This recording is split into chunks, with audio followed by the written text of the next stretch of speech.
Across this great nation, almost everyone has been affected in one way or another by this terrible tomato onslaught. Mrs. Williams, I understand your husband is missing. Yes, Do you think he's dead? Well, Will you miss him? Well, Will you marry again?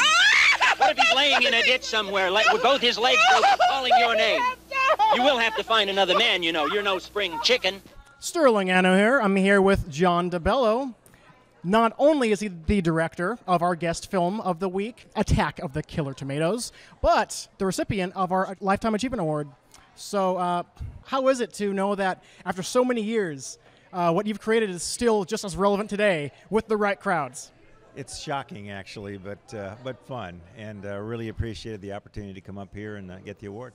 And what's something that you can say reminiscent of filming it here locally that kind of resonates with you personally, you know, this kind of homegrown feel of like how things used to be, you know, on camera as kind of a time capsule now? Sure. You know, it's funny, when we made it in 1978, we already felt like the old days were over and we were in the modern era. But by 1988, 98, 08, constant change and a bigger and bigger environment and city. And now it looks sort of quaint looking back. But, you know, it was fun to do then, and it's fun to look back. I know it wasn't in the first film, but later on in the series, he was able to introduce a very famous A-list actor to the world. And I'm just wondering, how does that resonate with you personally, knowing that, you know, it created the career of, careers, plural, of so many cast and crew, yet, you know, obviously online trivia sections on like IMDb and whatnot will always cite this one. Well, you know, there were an amazing number of people that worked on one or more of the Killer Tomato movies. There were four. The trilogy had 4 parts. And, of course, in the sequel, one of the actors was George Clooney. And he survived Killer Tomatoes, and I understand he's still acting and has done quite well, I'm told. So that's a fun story, and a great guy, by the way, to work with. Glad to hear that, for sure. He seems like a very nice guy.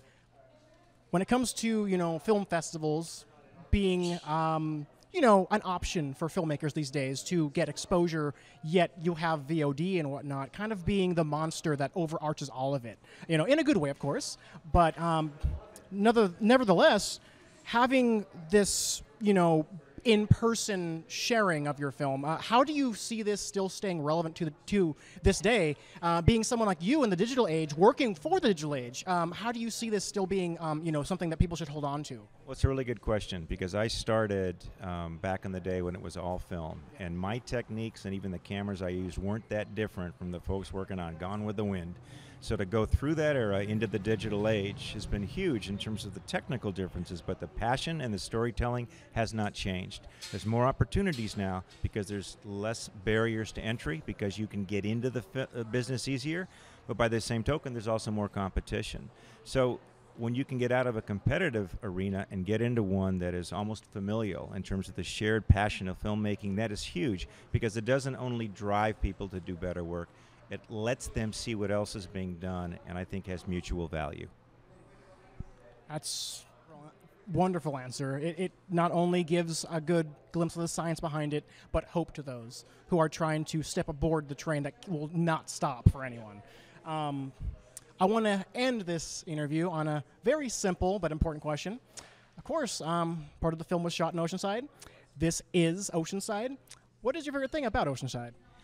I've always liked Oceanside. I mean, it's not the big city, but it's close enough to the big city. It's a wonderful environment. You know, sure, it's changed, it's gotten bigger, but so has everything. But I think the spirit of the city is the same, and it's always been fantastic, and I think always will be. John, thank you so much for coming. My pleasure. Thank you for being an inspiration to us all, and thank you for continuing to be an inspiration to us all in a very, very more vast playing field now. Just happy to be here. Sterling Anno, signing off.